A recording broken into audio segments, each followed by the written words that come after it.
When you can't stop thinking about someone, Allah might be sending you a sign. Is it just a coincidence? Or is there a hidden message behind these sudden thoughts? Pay attention, because your heart could be receiving a warning or a blessing from Allah. It's your heart, not a divine sign. Not every persistent thought is a divine message. Sometimes it's simply your heart wrestling with attachment, nostalgia, or unmet longing. The Quran warns, "Do not follow your desires, for they will mislead you from the path of Allah." 38:26. What feels like a sign could just be your emotions seeking validation for what you want, rather than what Allah has decreed. This is especially true in haram connections, emotional attachments outside marriage, past relationships, or friendships that crossed boundaries. The ache you feel might not be for the person, but for the closure you never received. You miss the comfort, the fantasy, or the distraction, not what was truly good for your iman. Allah removes people from our lives as a mercy, even when it feels like loss. The Prophet said, "If Allah wills good for someone, He afflicts them." Bukhari, meaning hardship often precedes a greater blessing. So before assuming a thought is from Allah, ask, is this leading me closer to Him or further into my own nafs? Trust that if something was meant for you, no force could take it away. And if it's gone, know that Allah replaced it with something better, even if you can't see it yet. A lesson, not a reunion. That lingering thought, the one that keeps pulling you back to a person or a past haram connection, may not be a sign of meant to be. Instead, it could be Allah's way of highlighting an unlearned lesson. Before romanticizing what once was, ask yourself, was this bond ever truly pure? Secret chats, emotional dependency, and blurred boundaries are not foundations for barakah. They are tests of your obedience. Allah allows certain memories to resurface, not to tease you with what could have been, but to expose what was always wrong. The discomfort you feel is a divine nudge toward tawbah, repentance, and self-respect, not rekindling. The Prophet said, "Remorse is repentance," Ibn Majah, meaning that unease is a mercy, pushing you to seek forgiveness and realign with what pleases Allah. So instead of replaying fantasies, ask, what is Allah teaching me here? Perhaps it's detachment from haram attachments, or rebuilding self-worth, or trusting His plan over your fleeting desires. Closure doesn't always come from reunions. Sometimes it arrives when you finally accept that Allah removed what was never truly yours to hold. Allah removed them because you couldn't. Sometimes the people we cling to are the ones Allah removes, not to punish us, but to protect us from what we couldn't see. You might have been too emotionally invested to recognize their harm, the slow erosion of your iman, the compromise of your values, or the toxicity veiled by attachment. Allah says, but perhaps you hate a thing and it is good for you, and perhaps you love a thing and it is bad for you, and Allah knows while you know not.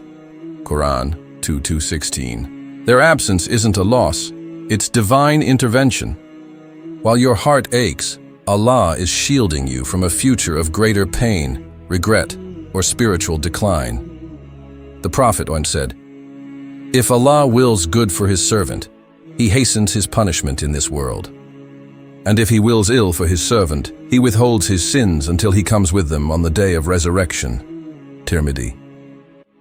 The severing of that bond, as painful as it feels, is actually a mercy in motion.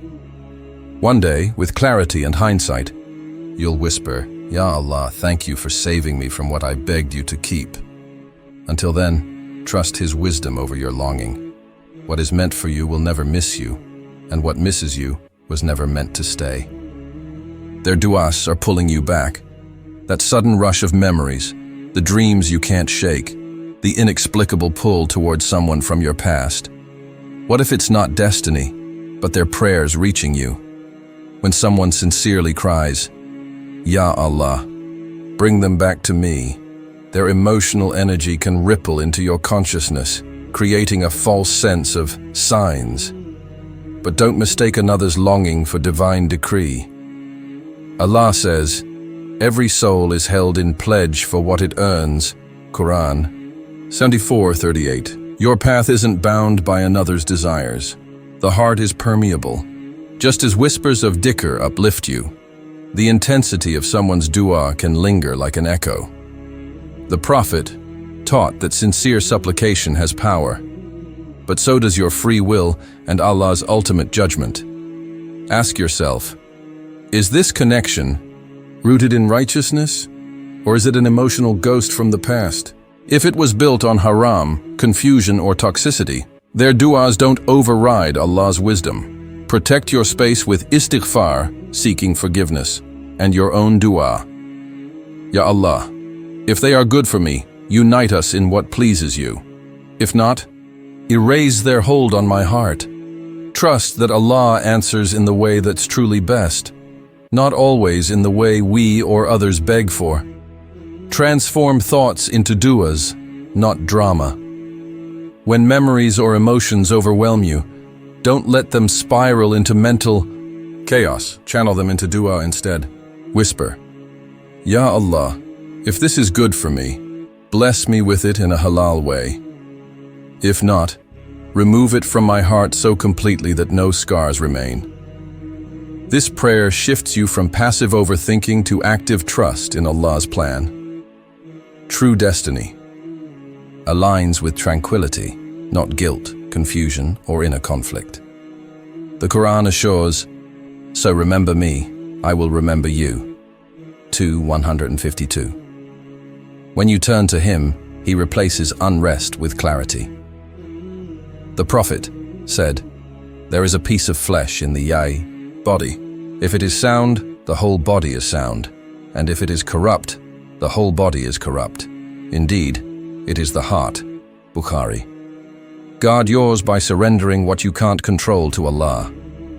If a connection is meant to be, no force can prevent it. And if it isn't, no amount of longing will change its decree. So next time your mind races, pause. Breathe. Replace what if with Allah knows. Drama exhausts, dua empowers. And in that surrender, you'll find something far greater than what you're holding on to. Peace. Final dua. Ya Allah, if they're not written for me, remove them from my heart gently and return my heart wholly to you.